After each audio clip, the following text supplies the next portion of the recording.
Hello friends, welcome to Crazy GK Trick daily current affairs session में मैं आप सभी का स्वागत करता हूं। आज के सेशन में हम डिस्कस करेंगे 18 अगस्त 2022 के इंपॉर्टेंट करंट अफेयर्स को, जो कि भारत के सभी एग्जाम्स के लिए ज़रूरी है। यदि आप इसका पीडीएफ डाउनलोड करना चाहते हैं तो आप हमारे पीडीएफ जो है रूट एप्लीकेशन से डाउनलोड कर सकते हैं। इसके अलावा फ्रेंड्स, आप डेली क्विज को भी अटेंड कर सकते हैं रात को 10 बजे हमारे टेलीग्राम में, जिसका लिंक आपको नीचे कमेंट बॉक्स पर पिन किया गया है और डिस्क्रिप्शन बॉक्स में भी दिया गया है।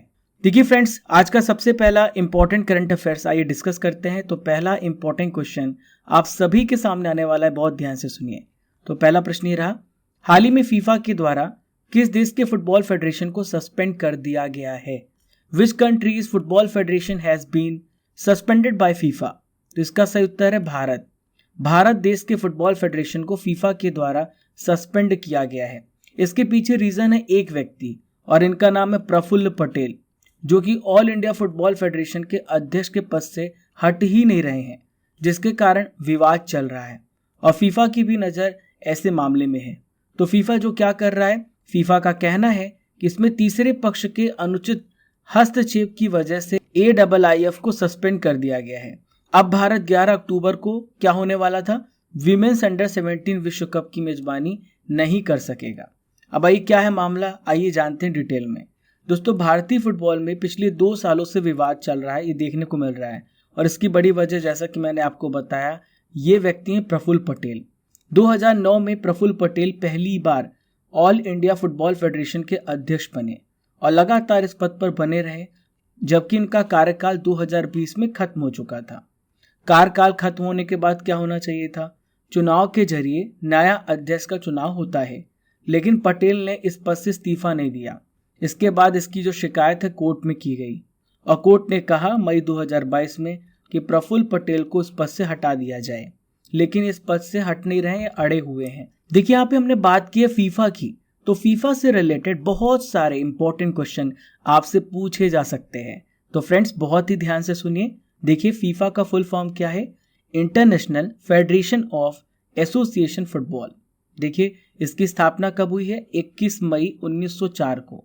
21 मई 1904 को इसकी स्थापना हुई है। देखिए, इसका हेडक्वार्टर कहाँ पर है, ज्यूरिच स्विट्जरलैंड में। कहाँ पर है, ज्यूरिच स्विट्जरलैंड में। यदि आपसे पूछा जाए कि प्रेजेंट में प्रेसिडेंट कौन है, तो इनका क्या नाम है, गियानी इन्फेंटिनो। क्या नाम है इनका, गियानी इन्फेंटिनो। याद रखिएगा, इंपॉर्टेंट है। सेकेंड इंपॉर्टेंट करंट अफेयर्स आप सभी के सामने आने वाला है, ध्यान से सुनिए। तो देखिए, ये प्रश्न ये रहा, हाल ही में नेशनल इंटेलिजेंस ग्रिड के अध्यक्ष किसे नियुक्त किया गया है? Who has been appointed as National Intelligence Grid? तो इसका सही उत्तर है पीयूष गोयल। इनका क्या नाम है, पीयूष गोयल नाम है। देखिए, यहाँ पे बात आ रही नेशनल इंटेलिजेंस ग्रिड की, यानी नेट ग्रिड की। तो मैं आपको समझाता हूँ कि नेट ग्रिड होता क्या है। देखिए, भारत में सबसे बड़ा हमला हुआ था, आतंकी हमला हुआ था 26/11 का हमला, जो कि मुंबई में हुआ था। इसके बाद इसकी स्थापना की अवधारणा रखी गई, यानी सोच रखी गई, ऐसा एज्यूम्शन बनाया गया, अवधारणा रखी गई 2009 में कि ऐसा हमें संस्था चाहिए जो क्या कर सके, बहुत सारी इंपॉर्टेंट इन्फॉर्मेशन, इंटेलिजेंस इन्फॉर्मेशन निकाल सके। और 2010 में इसकी मंजूरी प्रदान की गई। ये क्या करता है, ये खुफिया एजेंसी और जो जांच एजेंसी होती हैं उनके बीच में माध्यम के रूप में, यानी कड़ी के रूप में कार्य करता है। देखिए, भारत की 11 केंद्रीय एजेंसियां हैं, जैसे CBI, ED, IB, रॉ और सभी राज्यों की पुलिस के लिए उपलब्ध ये रहता है। सभी प्रकार की खुफिया एजेंसी और जांच एजेंसियों की मदद करता है। यहाँ पे बात हमने नियुक्तियों की है, अपॉइंटमेंट की है। तो आइए फ्रेंड्स, जानते हैं इंपॉर्टेंट अपॉइंटमेंट के बारे में जो हाल ही में हुआ है, रिवीजन कर लेते हैं। तो हाल ही में CSIR की पहली महिला महानिदेशक बनी, इनका नाम है नल्लाथम्बी कलाई सेल्वी। देखिए, नेक्स्ट हम बात करेंगे इंद्रजीत कैमोत्रा की। तो इंद्रजीत कैमोत्रा जो है, यूनिटी स्मॉल फाइनेंस बैंक ने इंद्रजीत कैमोत्रा को क्या बनाया है, MD और CEO बनाया है। नेक्स्ट है फ्रेंड्स रंजीत रथ। तो रंजीत रथ को हाल ही में ऑल इंडिया का चेयरमैन का पदभार संभालने को दिया गया है। देखिए, नेक्स्ट है फ्रेंड्स रविंदर टक्कर, मैंने आपको पढ़ाया है। तो ये वोडाफोन आइडिया के मौजूदा CEO रविंदर टक्कर अब कंपनी के नए चेयरमैन बन गए हैं। IFS श्वेता सिंह की बात करें तो ये प्रधानमंत्री कार्यालय में निदेशक नियुक्त की गई हैं। और मोस्ट इम्पॉर्टेंट, हाल ही में भारत के 49 नंबर के मुख्य न्यायाधीश बने हैं, इनका नाम है U Lalit, Uday Umesh Lalit. Third question, हाल ही में विलियम रूतो ने किस देश के राष्ट्रपति चुनाव में जीत हासिल की है? William Ruto has won the presidential election of which country? तो इसका सही उत्तर है केन्या। विलियम रूतो जो है केन्या के राष्ट्रपति बने हैं। इन्हें कितना परसेंट वोट मिला है? 50.49% इन्हें वोट मिला है। इन्होंने पूर्व प्रधानमंत्री रैला ओडिंगो को हरा दिया है और ये केन्या के अगले राष्ट्रपति के रूप में चुने गए हैं। यदि आपसे पूछा जाए कि विलियम रूतो केन्या की किस नंबर के प्रेसिडेंट है, तो ये 5वें नंबर के प्रेसिडेंट है। इसके अलावा बात करें रूतो की, तो ये 10 साल तक वाइस प्रेसिडेंट के रूप में भी कार्य कर चुके हैं। रूतो की कौन सी पार्टी है? केन्या फर्स्ट गठबंधन पार्टी है। ठीक है, केन्या की सीनेट में अधिकांश सीटें किसने जीती है? केन्या फर्स्ट गठबंधन पार्टी ने। यहाँ पे बात हमने की है केन्या की, तो मैं आपको केन्या की लोकेशन दिखा रहा हूँ। यह है साउथ अफ्रीका महाद्वीप और ये रेड मार्क में आप देख पा रहे हैं, ये है केन्या। तो देखिए, ये पूर्वी अफ्रीका में स्थित एक देश है। इसकी कैपिटल आप याद रखिएगा, तो इसकी कैपिटल है नैरोबी। इसकी कैपिटल क्या है? नैरोबी। इसकी मुद्रा यानी करेंसी आपसे पूछी जा सकती है केन्याई शिलिंग, केन्याई शिलिंग। देखिए फ्रेंड्स, इसकी सीमा जो है किन किन देशों को छूती है? दक्षिण सूडान को छूती है, इथोपिया को छूती है, सोमालिया को, युगांडा को, तंजानिया को और हिंद महासागर से इसकी सीमा लगती है। देखिए, बात करें तो ये उप सहारा अफ्रीका में तीसरी सबसे बड़ी अर्थव्यवस्था है। चौथा प्रश्न ये रहा, हाल ही में ओमिक्रॉन वैक्सीन को मंजूरी देने वाला पहला देश कौन बन गया है? Which has become the first country to approve Omicron vaccine? तो ओमिक्रॉन वैक्सीन को मंजूरी देने वाला पहला देश बना है यूनाइटेड किंगडम। क्या नाम है? United kingdom. देखिए, यूनाइटेड किंगडम की medicine and health care products regulatory authority ने हाल ही में मॉडर्ना की बाइवेलेंट वैक्सीन को अथॉरिटी प्रदान की है। दोस्तों, किस पे काम करेगा? ये वायरस की मूल स्ट्रेन और ओमिक्रॉन BA.1 दोनों पर कार्य करेगा। ये कोविड-19 वायरस का ही एक प्रकार है, एक टाइप है। इसका उपयोग 18 साल से ऊपर और उससे अधिक आयु के लोगों के लिए किया जा रहा है। अगला महत्वपूर्ण प्रश्न आप सभी के सामने आ गया। हाल ही में 9वीं भारत थाईलैंड संयुक्त आयोग की बैठक 17 अगस्त 2022 को कहां पर आयोजित की गई? Where was the 9th India Thailand joint commission meeting held on 17 August 2022? तो इसका सही उत्तर है बैंकॉक। बैंकॉक में भारत और थाईलैंड की संयुक्त आयोग की बैठक हुई है। दोस्तों, भारत की तरफ से कौन शामिल हुआ है? तो भारत के प्रेजेंट में फॉरेन मिनिस्टर हैं, इनका नाम है S जयशंकर। ये शामिल हुए हैं। देखिए, भारत और थाईलैंड के राजनयिक संबंधों के टोटल 75 साल हो चुके हैं और स्थापना के 75 वर्ष जो है इन दोनों देश मिलकर के मना रहे हैं। 8वीं बैठक कहां पर हुई थी? 10 अक्टूबर 2019 को नई दिल्ली में और 7वीं बैठक हुई थी बैंकॉक में 29 जून 2015 में। यहाँ पे बात हमने थाईलैंड की है, तो देखिए मैप पे कहाँ पर है थाईलैंड। ये आप देख पा रहे हैं, ये है थाईलैंड। थाईलैंड की कैपिटल क्या है? थाईलैंड की कैपिटल है बैंकॉक। क्या नाम है? बैंकॉक। और देखिए, यदि आपसे पूछा जाए कि यहाँ के प्रेजेंट में प्राइम मिनिस्टर कौन है, तो आप याद रखिएगा प्रयूत चान ओचा। फिर से मैं बोल रहा हूँ, प्रयूत चान ओचा। इंपॉर्टेंट है, याद रखिएगा। देखिए फ्रेंड्स, आज की सबसे पहली नॉलेज फैक्ट्री आप सभी के सामने आने वाली है और आज की नॉलेज की फैक्ट्री में मैं आपसे डिस्कस करने वाला हूँ भारत के प्रमुख लोक नृत्य के बारे में। तो देखिए, सबसे पहले हम बात करेंगे किस राज्य की? पश्चिम बंगाल की। तो यहाँ का प्रमुख लोक नृत्य है जात्रा और कीर्तन। देखिए, नेक्स्ट है राजस्थान। राजस्थान में कई प्रकार के लोक नृत्य होते हैं। सबसे पहले बात करेंगे कठपुतली नृत्य, दूसरा है चाकरी, तीसरा है तिरहा ताली, चौथा है घूमर, पांचवा है पनिहारी, छठवा है सुईसिनी और सातवां है भवई। देखिए, झारखंड में काफी फेमस है छऊ और पाइका, दोनों इंपॉर्टेंट है। कर्नाटक में है यक्षगान, करगा, लांबी और विरगास्ते। जम्मू कश्मीर में है दमाली, कूद दांडी नाच और राउफ। देखिए, अरुणाचल प्रदेश में है मुखौटा नृत्य और युद्ध नृत्य। आखिरी में हम बात करेंगे आंध्र प्रदेश की। तो आंध्र प्रदेश में कुचिपुड़ी, जो कि शास्त्रीय क्लासिकल डांस है। चलिए फ्रेंड्स, आइए देखते हैं question number 6, very very important question. हाल ही में centre for cellular and molecular biology और किसके द्वारा भारत का पहला 3D प्रिंटेड कॉर्निया को डेवलप किया गया है? तो इसे डेवलप किया गया है IIT हैदराबाद और centre for cellular and molecular biology के द्वारा। दोस्तों IIT हैदराबाद और जो सेंटर फॉर सेलुलर और मॉलिक्यूलर बायोलॉजी है, इन्होंने संयुक्त रूप से 3D प्रिंटेड कृत्रिम कॉर्निया, आर्टिफिशियल कॉर्निया को डेवलप किया है। और दोस्तों इसे सबसे पहली बार ट्रांसप्लांट किया गया है, खरगोश की आंख में एक्सपेरिमेंट किया गया है। और ये भारत का पहला made in India 3D printed Manav cornea भी है। देखिए बात करें इसके बारे में तो ये पूरी तरीके से नेचुरल है और इसमें किसी भी प्रकार का सिंथेटिक एलिमेंट इस्तेमाल नहीं किया गया है। इसमें कोई पशु अवशेष भी नहीं है। इसका उपयोग पूरी तरीके से सिक्योर, सेफ और सुरक्षित है। देखिए कॉर्निया की बात करेंगे तो यहाँ पर देखिए आप, ये है कॉर्निया। कॉर्निया क्या होती है? आँख की सबसे बाहरी परत होती है जो पुतली को कवर करके रखती है। ये प्रोटीन और कोशिकाओं से मिलकर बनी होती है। देखिए 7th इंपॉर्टेंट करंट अफेयर्स ये रहा। हाल ही में डूरंड कप किस खेल से इसका संबंध है जिसका आयोजन कोलकाता में शुरू हुआ है? Durand Cup is related to which sport which has started in Kolkata? तो इसका सही उत्तर है फुटबॉल। डूरंड कप का संबंध फुटबॉल से है, यानी एक प्रकार का फुटबॉल टूर्नामेंट है और इसका आगाज हो चुका है।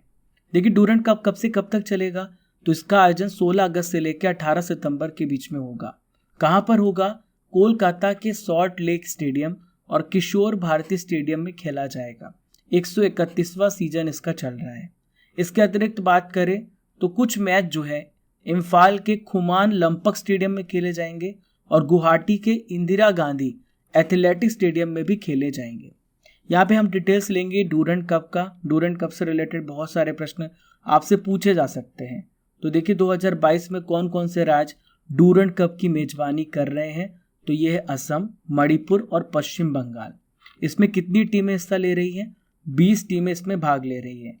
यदि आपसे पूछा जाए डूरंड कप की स्थापना कब हुई, तो डूरंड कप की सबसे पहली स्थापना 1888 में और शिमला में सबसे पहले मैच का आयोजन किया गया। सबसे सफल टीम है इसमें मोहन बागान और दूसरी है ईस्ट बंगाल। दोनों टीमों की बात करें तो 16-16 बार इन्होंने इस खिताब को जीता है। मोहन बागान ने 2000 में और ईस्ट बंगाल ने 2004 में आखिरी बार इस खिताब को जीता था। 2021 में किसने डूरंड कप को अपने नाम किया है? तो इसका नाम है FC गोवा।